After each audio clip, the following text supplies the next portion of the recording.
தமிழ் சினிமாவில் வரலாற்று படங்களை, குறிப்பாக தமிழகத்து சுதந்திர போராட்ட வீரர்களான கப்பலோட்டிய தமிழன், வீரபாண்டிய கட்டபொம்மன் போன்ற படங்களை எடுத்த B.R. பந்துலு தயாரித்து இயக்கிய கர்ணன் திரைப்படம். வீரபாண்டிய கட்டபொம்மன் திரைப்படத்தை போலவே மிகப்பெரிய பிரம்மாண்டமான முறையில் B.R. பந்துலு சிவாஜி அவர்களை வைத்து கர்ணன் படத்தை எடுத்தாரு. கர்ணன் படத்துல நடிகர் திலகம் சிவாஜி கணேசன் அவர்கள், கிருஷ்ணனாக N.T. ராமாராவ் அவர்கள், பானுமதியாக நடிகர் திலகம் சாவித்ரி அவர்கள், சுபாங்கியாக தேவிகா ஆகியோர் முக்கிய கதாபாத்திரங்கள்ல நடிச்சாங்க. மேலும் இவர்களுடன் M.V. ராஜம்மா, அசோகன், முத்துராமன், O.A.K. தேவர், ஜாவர் சீதாராமன், V.S. ராகவன் அப்படின்னு பெரிய நட்சத்திர பட்டாளமே இந்த கர்ணன் படத்துல நடிச்சிருந்தாங்க. கர்ணன் திரைப்படம் ஹிந்திலையும் தான்வீர் கர்ணன் அப்படின்ற பெயர்ல டப்பிங் செய்யப்பட்டு வெளியானது. தமிழ் தியாகிகளை பற்றி படம் எடுத்த பந்துலு அவர்கள் ஒரு கன்னடக்காரர். அவர் மீதான மதிப்புக்கு இதுவும் காரணம் அப்படின்னு சொல்லலாம். எம்ஜிஆர் படங்கள்ல 1000ல் ஒருவன் வித்தியாசமான பின்னணியும் பிரம்மாண்டமும் கொண்ட ஒரு திரைப்படம். அதை தயாரித்து இயக்கியவரும் B.R. பந்துலு அவர்களே.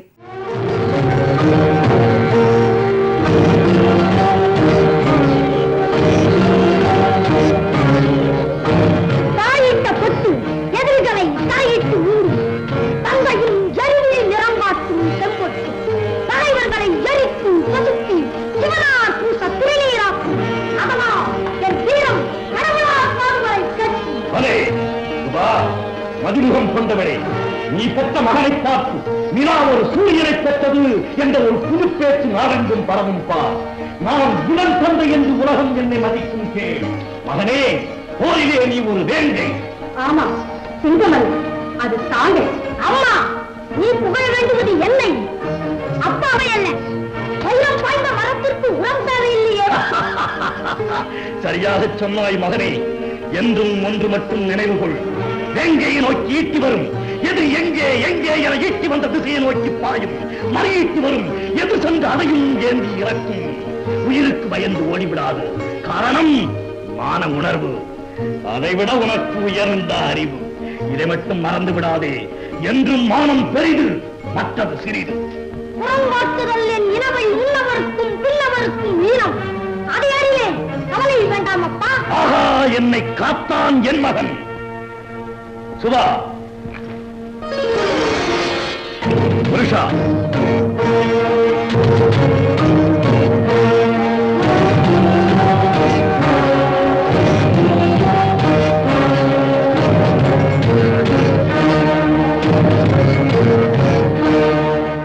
தமிழ் சினிமாவின் முதல் ஈஸ்ட்மேன் கலர் திரைப்படம், தமிழ் சினிமாவின் காவியமாக கர்ணன் திரைப்படம் இன்று வரையிலும் போற்றப்பட்டு வருகிறது. இந்த படத்துக்கு A.S. நாகராஜன் அவர்கள் திரைக்கதை எழுதியிருந்தாரு. மகாபாரதத்தில் வரும் கர்ணன் கதாபாத்திரத்தையும் அந்த பகுதியின் கதையின் முக்கிய அம்சங்களையும் அப்படியே திரையில் கொண்டு வந்திருப்பார்கள் படக்குழுவினர்கள். மகாபாரதத்தின் கிளை கதையாக அமைந்த கர்ணன் திரைப்படம் ஒரு புராண படமாக அறியப்பட்டாலும் என்னை பொறுத்தவரை கர்ணன் சிறந்த அரசியல் திரைப்படமாகவும் பார்க்கப்படுவது குறிப்பிட்டு சொல்ல வேண்டிய ஒன்று. தென்னிந்திய சினிமாவில் கர்ணன் திரைப்படத்துக்கு அப்புறம் மகாபாரதத்தின் கிளை கதையாக அரசியல் பார்வையோடு இந்தியாவின் சிறந்த இயக்குனர்கள் ஒருவரான பரதன் இயக்கிய வைசாலி அப்படின்ற மலையாள படம் மிக முக்கியமான ஒன்று அப்படின்னே சொல்லலாம். கர்ணன் படத்துல நுட்பமான வசனங்களுக்கு சொந்தக்காரர் திரு சக்தி கிருஷ்ணசாமி அவர்கள். இவர்தான் வீரபாண்டிய கட்டபொம்மனுக்கும் வசனம் எழுதியிருந்தாரு. கர்ணனின் தாய் கர்ணனிடம் நம்மை நாம் யார் என்று அறிந்த பிறகு இரத்த பாசத்தோடு சேர்வதுதானே இயல்பு அப்படின்னு கேள்விகளை தொடுப்பதும், அதற்கு கர்ணன் இரத்த பாசத்தை உடையவர்கள் என்னை ஒதுக்கிய போது யாரோ ஒருவன் என்னை இரத்த பாசத்தை உடையவனாக ஆக்கி கொண்டானே அப்படின்னு அதே கேள்விகளையே நயமாக திருப்பிடுவதும் அசத்தலாக இருக்கும். இப்படி எண்ணற்ற பதிலடி வசனங்கள் படத்துல நிறைய இருக்கு.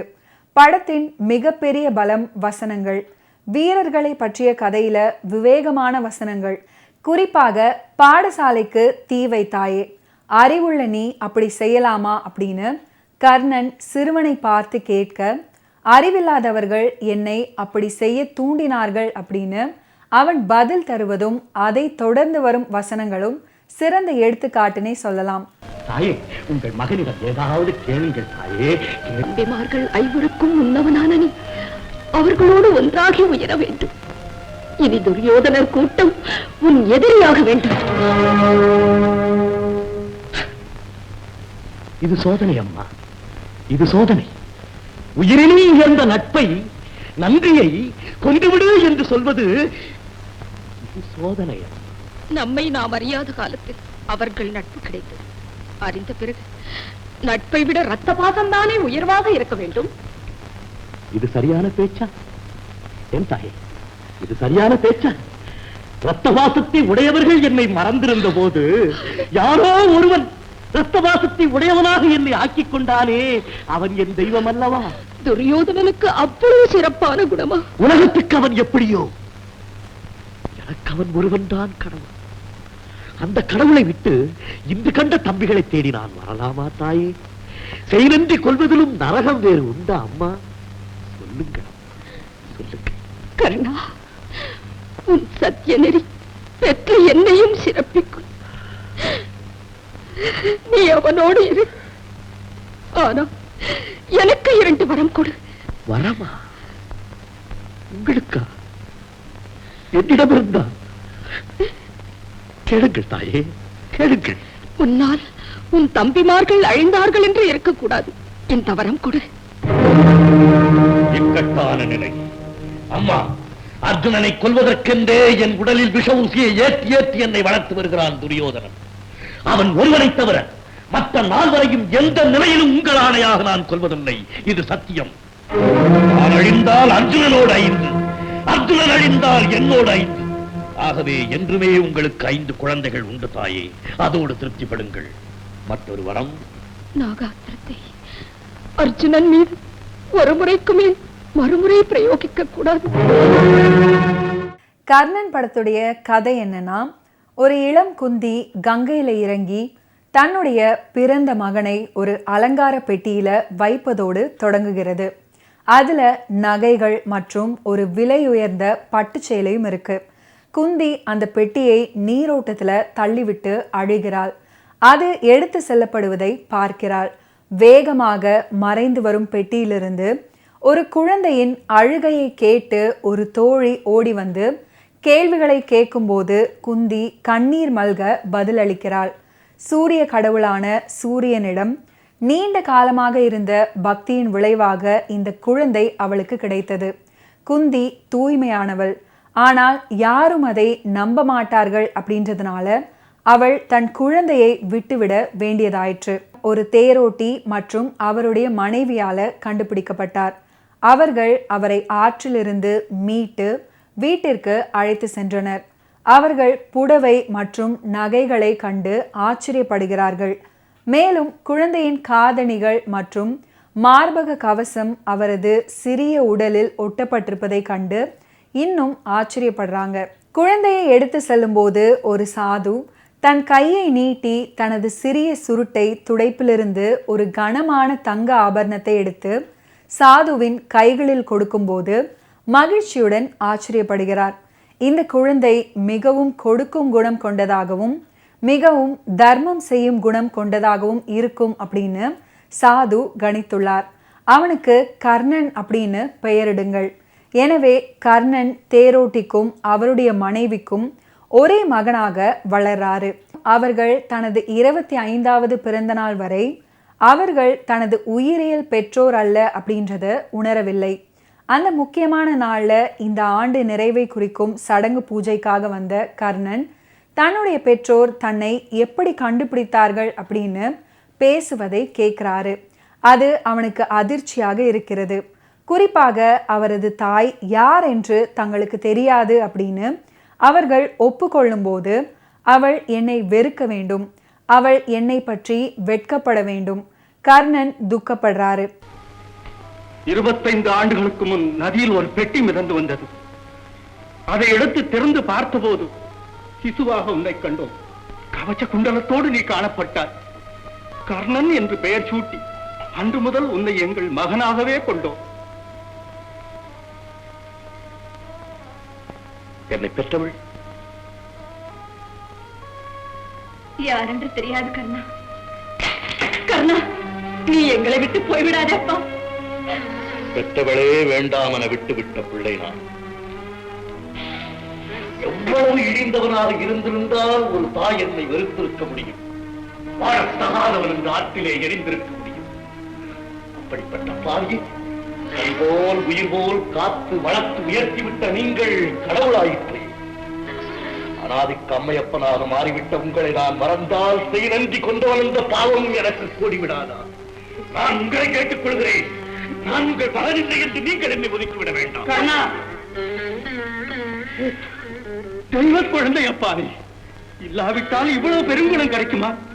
வா, என்னோடு வாப்பா.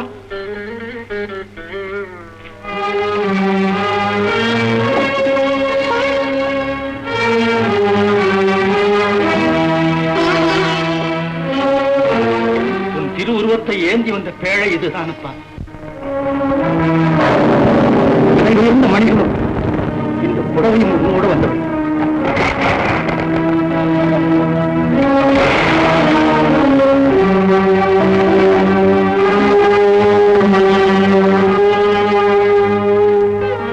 அம்மா, என்னை பெற்றவளே, நீ நல்லவள், நீ நல்லவள்.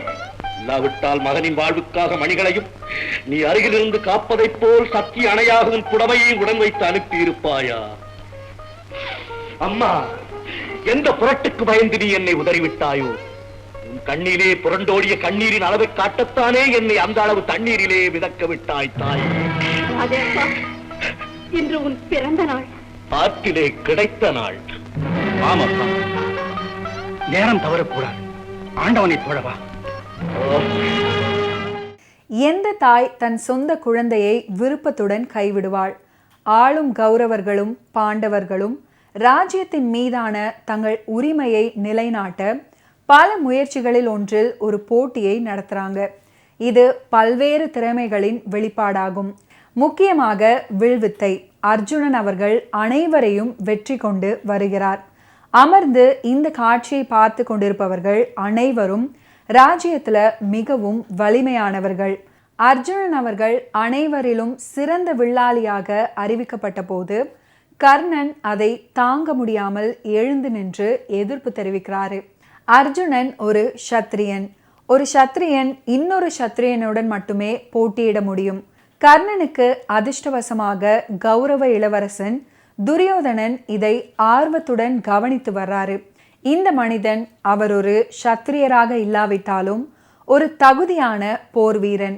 எனவே துரியோதனன் எழுந்து தனது ஆட்சியின் ஒரு பகுதியாக இருக்கும் அங்காவின் ராஜ்யத்தை கர்ணனுக்கு வழங்குவதாக அறிவிக்கிறாரு. கர்ணன் அதிர்ச்சி அடைகிறாரு. ஆனால் மிகவும் நன்றியுள்ளவனாகவும் இருக்கிறாரு. தான் எவ்வளவு சிறந்த வில்லாளி அப்படின்றத கூடியிருந்த கூட்டத்தினருக்கு காட்டிய பிறகு துரியோதனுடன் மகிழ்ச்சியாக போறாரு. அவர் கர்ணனை தனது சொந்த அரண்மனைக்கு அழைத்து செல்றார். இது மன்னன் வசிக்கும் இடம், தேரோட்டி நிற்க வேண்டிய இடம், நடுத்தரு. பெரியவரே, வாயடக்கம், வாயடக்கம். நான் இப்போது அரசன். புலி போல் என்றால் புலி என்று அர்த்தப்படுமா? ரத்தத்தில் தேரோடுகிறது, அரசு ஓடவில்லை. இருவர் ரத்தத்திலும் சிவப்பு தான் ஓடுகிறது. ஆணவக்காரன், இப்படியெல்லாம் கதை கடந்து இனியும் என் தர்மத்தை நீ குலைத்து விட முடியாது. மன்னன் மகளை மன்னன் மரபில் வந்தவன் தான் மணக்க வேண்டும். மனத்திற்கு முன் இந்த அறிவு இருந்திருக்க வேண்டும். தவறுதான். என் மகள் வாழ்வற்று போனாள். அந்த தவறுக்கு பலனது. அதோடு இந்த வழக்கு முடியட்டும். இறக்கும் வரை வாழ்வோடு இணைக்கப்பட்ட வழக்கு அது. நீ நினைப்பது போல் அவ்வளவு எளிதாக முடிந்து விடாது. முடியத்தான் வேண்டும். குலத்தால் சிம்மம் நான், குதிரை நீ. கர்ஜிக்கும் சிம்மம் தேர் விரும்பினால் கடிவாளம் கடிக்கும் குதிரை அதை இழுத்துச் செல்ல வேண்டும். தலைகணம் உனக்கு புரிந்ததா? தேரோட்டி போய்விடு. பெரியேறி நிற்கும் மன்னா, மகளின் நலம் வீழ்ந்தாலும் மன்னன் குலம் வாழ வேண்டும் என்ற உன் மமதைக்கு உலகில் ஒரு முடிவு வேண்டும். எரியும் பொறிவீசும் எனது கண்கள் பொசுக்கிய அநீதியாக அது முடிய வேண்டும். நரநரவன எனது பற்கள் எழுப்பும் ஓசை அதை அழித்ததாக ஆக வேண்டும். இருக்கும் எனது பிடிக்குள் சிக்கி உன் எலும்புகள் பொறுக்கப்பட வேண்டும். இருமாப்பை தவிர ஏதும் அறியாதவனே, என்ன மன்னனி, அழகுக்காக வாழை அணிந்ததை தவிர பலன் ஏதும் பார்த்ததுண்டா? உனக்கேன் குலப்பெருமை? சின்னவனே, சிறுமதி விடு. பெருங்குளம் கொள். உன் மகள் என் மனைவி, அவள் எனக்கு சொந்தம். உன் உறவு முறிந்தது. அவளை என்னோடு அனுப்பி வை. உரிமை விட்டான். தவறு, முளையிட்டாய். தேரோட்டி, ஓடிவிடு. என் முன்னிருந்து நீ ஓடிவிடு. இல்லை, ஏதாவது இல்லை. அரசே, சொல்லாதே. முன்னமே சொன்னேன், நான் அவள் கணவன். பெண்ணுக்கு கணவன் பெரிதல்ல, பிறந்த குலந்தான் பெரிது. வாழ உதவி வந்த தந்தைதான் பெரிது, வாழ்வழிக்க வந்த கணவன் பெரிதல்ல. சொல்லுக்கு செவிசாய்க்கா மன்னரை வில்லுக்கு இரையாக்கி என்ன பலன்? வீரம் வெளிப்படலாம், ஆனால் காரியம் நடைபெறாது. தாங்கள் வந்தது போல் போகலாம். என்னை பிரிப்பதும் உன் உயிரை பிரிப்பதும் ஒன்றென்று சொன்னவளே, அந்த எண்ணத்தை உன்னை விட்டு பிரித்து விட்டாயா? கணவனுக்கு பிறகுதான் கடவுள் அந்த இந்த நாட்டின் பெண் தர்மம். உன்னாலா பிழைபட வேண்டும்?